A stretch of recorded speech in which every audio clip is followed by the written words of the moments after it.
দেখছি যে মানুষের টাকা, ক্ষমতা, দম্ভ এগুলো কোনোটাই মানুষের জন্য স্থায়ী কিছু না। সেখান থেকেও আমরা শিক্ষা নিতে পারিনি। আসলে আমরা অনেক লোভী এবং অনেক ক্ষমতা কামী আমরা একটা বাংলাদেশের জনগণ। শেখ হাসিনা দাম্ভিকতার সাথে বলেছিলেন যে শেখ হাসিনা পালায় না, বঙ্গবন্ধুর কন্যা পালায় না। ঠিক একইভাবে তিনি পালিয়ে গিয়েছেন। বাংলাদেশের মানুষের দেখেছেন যে জাতীয় বেঈমান সেই আহ, শেখ হাসিনা তিনি দেশ থেকে পালিয়ে যেতে বাধ্য হয়েছেন এবং এটাই বাস্তবতা। কোন উপদেষ্টা, কোন সমন্বয়ক তারা বৈঠক পর্যন্ত করেন না, তাদের কোনো খোঁজ খবর নেওয়ার তারা চিন্তা করেন না। আমরা দেখেছি যে দুজন সমন্বয়ক তারা উপদেষ্টা হয়েছে, কয়েকজনকে বিশেষ সহকারী বিভিন্ন জায়গায় সুবিধায় পড়া হয়েছে। এখন পর্যন্ত এখন কেন ক্ষতিপূরণ দেওয়া হলো না হবে? আজকে বাংলাদেশের সমস্ত মিথ্যা মামলা বিগত 17টি বছরে আমাদের নেতাকর্মী, বিএনপি, জামাত, লেবার পার্টির নেতাকর্মীদের নামে দেওয়া হয়েছে। সেই মামলায় এখনো কেন আমাদেরকে জেলখানায় যেতে হবে? কেন এই মামলা প্রত্যাহার হলো না? এর সমস্ত দায়ভার নিতে হবে আসিফ নজরুল সাহেব। আমি আসলে প্রথমে আপনার এখানে আসার পরে ভেবেছিলাম যে হয়তো অনেকদিন পরে একজন আওয়ামী লীগের সাথে দেখা হবে এবং আজকে হয়তো তার সাথে কিছু কথা বলার সুযোগ হবে। কিন্তু আমাদের আশরাফুল ভাই উনি কথা বলার পরে আমি আসলে নিজেই বিভ্রান্ত হয়ে গিয়েছি যে আসলে ভাই সাবেক আওয়ামী লীগও বলেছেন যে তিনি সাবেক আওয়ামী লীগ। ধন্যবাদ তাকে যে বাংলাদেশে কোনো মানুষ আওয়ামী লীগের পরিচয় দেওয়ার মতো অবস্থা শেখ হাসিনা এবং আওয়ামী লীগের নেতৃত্ব রাখেনি। কোনো মানুষ বুক ফুলিয়ে বলার মতো অবস্থা নেই যে আমি আওয়ামী লীগ করি। কারণ এই আওয়ামী লীগ হচ্ছে গণহত্যাকারী আওয়ামী লীগ। এই আওয়ামী লীগ হচ্ছে জনগণের ভোটের অধিকার হরণ করা আওয়ামী লীগ। যার কারণে এই আওয়ামী লীগের পরিচয় না দেওয়াটাই স্বাভাবিক। এবং আমরা দেখেছিলাম যে 1975 সালে 15ই আগস্ট এবং যে জাতীয় বিপ্লবের মাধ্যমে বাংলাদেশে গণতন্ত্রের ধারা অব্যাহত হয়েছিল, তারপরেও দেখেছি যে বাংলাদেশে কোনো মানুষ আওয়ামী লীগের পরিচয় দেননি, আওয়ামী লীগের জন্য কোথাও একটা মিছিল হয়নি। ঠিক একইভাবে দেখলাম যে এবার সেনাবাহিনীর সহযোগিতায় সেনাপ্রধান শেখ হাসিনা নিয়োগপ্রাপ্ত, তিনি আওয়ামী লীগকে রক্ষা করেছেন। আওয়ামী লীগের প্রায় 650 মতো এমপি, মন্ত্রী এবং তাদের বিভিন্ন উচ্চ পদস্থ কর্মকর্তাদেরকে ক্যান্টনমেন্টে তাদেরকে আশ্রয় দিয়েছিলেন। শেখ হাসিনাকে বিদেশে নিরাপদে যাওয়ার ব্যবস্থা করেছেন এবং এখন 5 তারিখের এবং আওয়ামী লীগের ঊর্ধ্বতন অনেক নেতাদেরকে বিভিন্ন সংস্থার বিরুদ্ধে, বিভিন্ন ব্যক্তির বিরুদ্ধে অভিযোগ রয়েছে যে মোটা অঙ্কের টাকার বিনিময়ে তাদেরকে দেশ থেকে ভারতে যাওয়ার ব্যবস্থা করে দেওয়া হচ্ছে। আজকে এই যে আওয়ামী লীগের যেই অবস্থা, এটা আজকে আসলে নতুন না, এটা 75-এও হয়েছে, 2024-এও হয়েছে। কিন্তু বাংলাদেশের ইতিহাসের থেকে শিক্ষা না নেওয়াটাই হচ্ছে গিয়া ইতিহাসের একটা চরম শিক্ষা। যে আমরা ইতিহাস থেকে কখনো শিক্ষা নিতে পারিনি, আমরা 111 থেকে শিক্ষা নিতে পারিনি, আমরা করোনার সময় যে দেখেছি যে মানুষের টাকা, ক্ষমতা, দম্ভ এগুলো কোনোটাই মানুষের জন্য স্থায়ী কিছু না। সেখান থেকেও আমরা শিক্ষা নিতে পারিনি। আসলে আমরা অনেক লোভী এবং অনেক ক্ষমতা কামী আমরা একটা বাংলাদেশের জনগণ। তো আমি মনে করি যে আজকে যেই কালবেলায় যে রিপোর্ট হয়েছে এবং সচিব নিজে নিজেকে নির্দোষ দাবি করবেন, এটাই স্বাভাবিক। আমরা দেখেছি যে 350 বাড়ি বিদেশে করেছেন, সম্পদের পাহাড় গড়েছেন সাবেক ভূমিমন্ত্রী। তিনিও কিন্তু সাংবাদিকদের বলেছেন যে এটা প্রোপাগান্ডা, এটা তার বিরুদ্ধে ষড়যন্ত্র, মিথ্যাচার। বাংলাদেশে যত দুর্নীতি করেছেন, লুটপাট করেছেন, জনগণের অর্থ লুণ্ঠন করেছেন, এটা দুর্নীতিবাজ মন্ত্রী হোক, আমলা হোক, রাজনৈতিক নেতা হোক, ডাক্তার হোক, সাংবাদিক হোক, সবাই বলে যে আমি ষড়যন্ত্রের শিকার।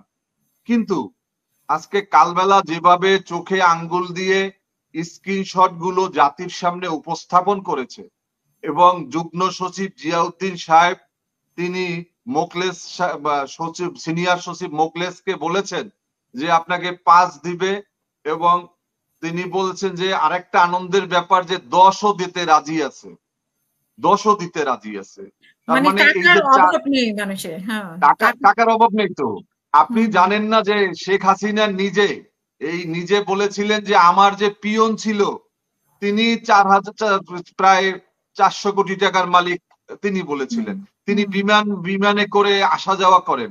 তো এ যদি তার পিয়নের অবস্থা হয় তাহলে তার মহাজনের কি অবস্থা? এটা তো আমরা দেখতে পাচ্ছি না, কারণ আমাদের এইখানে যারা এখন সাংবাদিকতার সাথে যুক্ত তারাও তো হাসিনার লেসপেন্সার। আজকে যারা সচিব, আপনি দেখেছেন যে আর একটা নিউজ আমি আপনাকে বলি যে আওয়ামী লীগের আজকে ভেরিফাইড পেজ থেকে একটা নিউজ আমরা আমাদের লক্ষ্য করেছি, সেখানেও কিন্তু সেই আওয়ামী লীগ এখানে আবার নতুন করে চক্রান্ত এবং এখানে একটা প্রতি যেই বিপ্লবের কথা তারা বলে যাচ্ছেন তা কিন্তু আবারও ইঙ্গিত এসেছে এখানে। এর জন্য আমি মনে করি যে বাংলাদেশের এই পরিবর্তনের পরে যেমন শেখ হাসিনা দাম্ভিকতার সাথে বলেছিলেন যে শেখ হাসিনা পালায় না, বঙ্গবন্ধুর কন্যা পালায় না, ঠিক একইভাবে তিনি পালিয়ে গিয়েছেন। বাংলাদেশের মানুষের দেখেছেন যে জাতীয় বেঈমান সেই শেখ হাসিনা তিনি দেশ থেকে পালিয়ে যেতে বাধ্য হয়েছেন এবং এটাই বাস্তবতা। কিন্তু উনি তো আমাদের পালিয়েছেন, বাট ওনার যে মন্ত্রীরা পালিয়েছে সেটা সেটা কিভাবে সম্ভব হলো 5ই আগস্টের দেখুন, আমি পরে? আমি একটু আগে আমি বলেছি যে এই 5 তারিখের পরে যারা পালিয়ে গিয়েছে প্রশাসনের অনেক বড় বড় রাঘব বোয়ালদের নাম আমি বলতে পারি, আমি বলবো না, কারণ আমার নিজেরও নিরাপত্তার প্রশ্ন রয়েছে। আমি একটা ছোট রাজনৈতিক দল করি, আমি দীর্ঘ 17টি বছর আমি 6 বার গ্রেপ্তার হয়েছি। আমি এই আন্দোলনে প্রত্যেকটা দিন আমার দলীয় নেতা কর্মীদের নিয়ে আমি রাজপথে থেকেছি। এই আন্দোলনে আমার লেবার পার্টির মহানগর নেতা আব্দুল আউয়াল মিয়া শাহাদত বরণ করেছেন, আমার ছাত্র মিশনের সদস্য নাইম হাওলাদার শাহাদত বরণ করেছেন। এখনো 3 থেকে 4 জন হাসপাতালে গুলিবিদ্ধ, তারা চিকিৎসা নিচ্ছে নিজেদের টাকায়, নিজেদের অর্থকরী খরচ করে। সরকার শুধুমাত্র ফানুস উড়াচ্ছে যে সরকার সমস্ত চিকিৎসার খরচ দিচ্ছে, এগুলা মিথ্যাচার। এখন পর্যন্ত এই সরকার ব্যর্থতার পরিচয় দিয়েছে। দীর্ঘ 2টি মাস একটা সরকারের জন্য অনেক সময়। আমরা দেখেছি যে এখন পর্যন্ত কতজন মানুষ শাহাদত বরণ করেছে এই 5ই আগস্টের এই গণ অভ্যুত্থানে, এটার তালিকা পর্যন্ত তারা প্রকাশ করতে পারে নাই। এখন পর্যন্ত আহতদেরকে চিকিৎসার সুব্যবস্থা করতে পারে নাই। আমার সাথে গত কয়েকদিন আগে কথা হয়েছে 27টি পরিবার যাদের স্বজনদেরকে এখন পর্যন্ত খুঁজে পাওয়া যায়নি, যারা এখনো সেই নিখোঁজ অবস্থায় আছে। এই পরিবারগুলোর সাথে কোনো উপদেষ্টা, কোনো সমন্বয়ক তারা বৈঠক পর্যন্ত করেন না, তাদের কোনো খোঁজ খবর নেওয়ার তারা চিন্তা করেন না। আমরা দেখেছি যে 2 জন সমন্বয়ক তারা উপদেষ্টা হয়েছে, কয়েকজনকে বিশেষ সহকারী বিভিন্ন জায়গায় সুবিধায় পড়া হয়েছে। এখন পর্যন্ত কেন ক্ষতিপূরণ দেওয়া হলো না? এখন পর্যন্ত কেন এই নিখোঁজদের কোনো সন্ধান দেওয়া হলো না? তাদেরকে কেন শহীদ ঘোষণা করা হলো না? এগুলো প্রশ্ন। দ্বিতীয় প্রশ্ন, জনগণ কি পেয়েছে 2 মাসে? আপনি বলবেন যে 2 মাসের মাথায় আমরা লাভ ক্ষতি শুরু করেছি। অবশ্যই আমি লাভ ক্ষতি শুরু করব। আমি ফ্যাসিবাদের বিরুদ্ধে লড়াই করেছি, সরকার পরিবর্তন হয়েছে। আমরা ভেবেছিলাম যে আওয়ামী লীগ সারা বাংলাদেশে সিন্ডিকেট করেছে, সিন্ডিকেটের মাধ্যমে বাংলাদেশের অর্থনীতিকে নিয়ন্ত্রণ করেছে, আমাদের বাজার ব্যবস্থাকে নিয়ন্ত্রণ করেছে। কালোবাজারি সিন্ডিকেট তারা আমাদের নিত্য প্রয়োজনীয় দ্রব্যমূল্য, আমার শ্রমজীবী মেহনতি মানুষ আজকে তাদের চোখে সরষেফুল দেখছে। আজকে মধ্যবিত্ত, নিম্ন মধ্যবিত্ত আজকে চোখে সরষেফুল দেখছে। কিন্তু এই সরকার ক্ষমতা আসার পরে সেই সিন্ডিকেট আবার কারা বসেছে এটা জাতি জানতে চায়। কেন আলুর দাম এখনো 80 টাকা বিক্রি হচ্ছে? কেন ডিমের ডজন এখনো 160 টাকা বিক্রি হচ্ছে? আপনি জানেন যে চালের দাম প্রতি বস্তায় 500 টাকা করে বেড়ে গেছে। এই কেন আজকে বাংলাদেশের সবজি, কোন সবজি 100 টাকায় পাওয়া যায় না। আজকে শেখ হাসিনার সময় যেই সবজি, 2 মাসে তো সব দিকে এখন আপনারা যদি আশা অবশ্যই করেন যে আপনি 2 মাসে কেন, যেদিনে শেখ হাসিনার পতন হয়েছে, যেদিনে শেখ হাসিনার পতন হয়েছে ওদিন বাংলাদেশের সিন্ডিকেট ভেঙে যাওয়ার কথা, ওই দিন রাস্তায় চাঁদাবাজি হওয়ার কথা না। আমাদের সীমান্ত এলাকায় মমতা, ভারতের কলকাতার মমতার স্টেটে পশ্চিমবঙ্গে সেখানে 250 টাকা 275 টাকা যদি গরুর মাংস বিক্রি হয়, বাংলাদেশে কেন এখন 800 টাকা বিক্রি হবে? এখন তো রাস্তায় কোনো চাঁদাবাজি থাকার কথা না। এখন তো আওয়ামী লীগ নেই, এখন তো আওয়ামী লীগের লোকজন চাঁদা তুলছে না। তাহলে এই চাঁদা, অবশ্যই চাঁদা আছে, এই জন্য দাম কমছে না। এই চাঁদা নিয়ন্ত্রণের দায়িত্ব তো হচ্ছে মন্ত্রীদের। আজকে অনেক উপদেষ্টাদের বিরুদ্ধে অভিযোগ উঠেছে যে তারা বিভিন্ন ধরনের নিয়োগ এবং বদলি সহ বিভিন্ন পদায়নের নামে অর্থ করে কারকারি তারা কামাই করছে। অনেক উপদেষ্টার স্ত্রীদের নামেও অনেক অভিযোগ আসছে। যার কারণে আমরা বলবো এই জন্য আমরা পরিবর্তন করি নাই। আমরা ছাত্রদের আমাদের জনতার রক্ত পদবে, তারপরে এই পরিবর্তন এসেছে। আমরা একটা অর্থবহ পরিবর্তন চাই।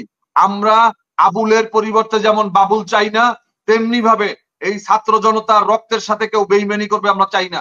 আপনি জানেন যে প্রত্যেকটা চেয়ারে আজকে আওয়ামী লীগের লোকজন আবার বসে গেছে। আমার মনে হয় এটা এই আমরা বলি গিয়া যে বিপ্লবী সরকার, এটা বিপ্লবী সরকার না, এটা হচ্ছে আওয়ামী লীগের বি টিম সরকার। আমার কাছে মনে হচ্ছে আগামী 15 দিনের ভিতরে আপনিও টের পাবেন যে আসলে বি টিম না এ টিম। বাস্তবতা হচ্ছে যে এই আওয়ামী লীগের পরিবর্তে আজকে প্রত্যেকটা চেয়ারে সচিবালয় বলেন, আজকে কোর্ট বলেন, প্রত্যেকটা বিচারপতি আজকে শামসুদ্দিন মানিকের উত্তরসূরি। আজকে সচিবালয়ের প্রত্যেকটা সচিব শেখ হাসিনার যোগ্য উত্তরসূরি। গ্রাম থেকে শুরু করে একবারে রাজধানী ঢাকা পর্যন্ত সমস্ত জায়গাতে দীর্ঘ 17টি বছরের যে আওয়ামী লীগের যেই নিয়োগ দেওয়া যেই সমস্ত লেসপেন্সার, আওয়ামী লীগের সহযোগী, আওয়ামী লীগ, যুবলীগ, ছাত্রলীগ, স্বেচ্ছাসেবক লীগ, মহিলা লীগ, যুব মহিলা লীগ, সমস্ত নিয়োগগুলো আজকে তাদের, যার কারণে তারা আজকে তাদের মতো করে দেশ চালাচ্ছে। শেখ হাসিনা নেই। কিন্তু আমরা মনে করি যে আজকে জামাত ইসলামী এবং বিএনপির যেইভাবে বিপরীতমুখী কথাবার্তা আমরা শুনতে পাচ্ছি, যেখানে আজকে জাতীয় ঐক্য হওয়ার কথা ছিল, যেখানে ঐক্যের একটা সুবাতাস আমাদের শোনার কথা ছিল, সেখানে বিএনপি একদিকে এক এক রকম কথা বলছে, অন্যদিকে জামাত ইসলামী আর একদিকে নির্বাচনের মনে হয় যেন তারা নির্বাচনে যাওয়ার জন্য প্রস্তুতি নিচ্ছে। বিভিন্ন জায়গাতে তারা তাদের প্রার্থী ঘোষণা করতেছে। আজকে বাংলাদেশের যে সংকট, এই জাতীয় সংকট উত্তরণের জন্য আমার বিশ্বাস যে এখানে সমস্ত রাজনৈতিক দলগুলোকে একটা প্ল্যাটফর্মে থাকা উচিত। তা হচ্ছে যে সমস্ত শিকড় থেকে আওয়ামী লীগকে নির্মূল করতে হবে। প্রত্যেকটা জায়গা থেকে আওয়ামী লীগকে খুঁজে খুঁজে তারপর সেইখানে দেশপ্রেমিক এবং যারা দীর্ঘ 17টি বছর যারা এই দেশের মানুষের জন্য, ভোটের অধিকারের জন্য, ভাতের অধিকারের জন্য, আইনের শাসনের জন্য, মানবাধিকারের জন্য যারা লড়াই করেছে, তাদেরকে পদায়ন করতে হবে। কিন্তু আমরা দেখেছি যে এই উপদেষ্টা পরিষদে নিয়োগ পেয়েছে 111-এ যারা বিএনপিকে নিশ্চিহ্ন করতে চেয়েছিল, যারা তারেক রহমানকে রাজনীতি থেকে দূরে রাখার জন্য চেষ্টা করেছিল, মেরুদণ্ড ভেঙে দিয়েছিল, সেই আলী ইমাম মজুমদার, ব্রিগেডিয়ার সাখাওয়াত, তারা আজকে এই উপদেষ্টা পরিষদে। এবং এই যে আলী ইমাম মজুমদার বেছে বেছে তারপরে আওয়ামী লীগের লোকজনদেরকে বিভিন্ন জায়গায় তারা পদায়ন করছে। তার যে পিএস, যে তিনি, তার বিরুদ্ধে অসংখ্য অভিযোগ ইতিমধ্যে আমরা লক্ষ্য করেছি। আমরা বাংলাদেশ লেবার পার্টির পক্ষ থেকে স্পষ্টভাবে বলেছি, অবিলম্বে ব্রিগেডিয়ার সাখাওয়াত এবং আলী ইমাম মজুমদার, তার পিএস এবং সুপ্রদীপ চাকমা, যিনি পার্বত্য চট্টগ্রামে যেই আমরা আন্দোলন দেখেছি, এই আন্দোলনের মূল হোতা, তিনি শপথ নেওয়ার পরে আওয়ামী লীগের সাথে বৈঠক করেছেন। এই বিতর্কিত ব্যক্তিদেরকে অবিলম্বে অপসারণ করতে হবে এবং রাজনৈতিক দলগুলোর সাথে কথা বলে তারপর নতুন করে উপদেষ্টা নিয়োগ করতে হবে। আপনি দেখেছেন যে আমার দেশের সম্পাদক মাহমুদুর রহমান দেশে পা ফেলার সাথে সাথে, যেখানে এই উপদেষ্টা, আইন উপদেষ্টা আসিফ নজরুল সাহেবের উচিত ছিল যে তাকে তার মামলা থেকে অব্যাহতি দেওয়া। কারণ সজীব অজের জয়, যাকে আমরা গুজব অজের জয় হিসেবে জানি, সেই গুজব অজের জয়ের তাকে হত্যা প্রচেষ্টায়, তাকে হত্যার প্রচেষ্টায়, হ্যাঁ, আজকে ব্যাখ্যা দিয়েছেন। আজকে মাহমুদুর রহমান মুক্তি পেয়েছেন, আজকে তিনি ব্যাখ্যা দিয়েছেন। তার এই ব্যাখ্যা যদি আমরা সঠিক জানি, আমরা যদি তার ব্যাখ্যাটাকে যদি আমলেও নেই, তাহলে তিনি নিজে বলেছেন একটা ভুয়া মামলা। এই ভুয়া মামলায় কেন এই মাহমুদুর রহমানকে কারাগারে যেতে হলো, এর দায় দায়িত্ব সমস্ত এই আইন উপদেষ্টাকে নিতে হবে।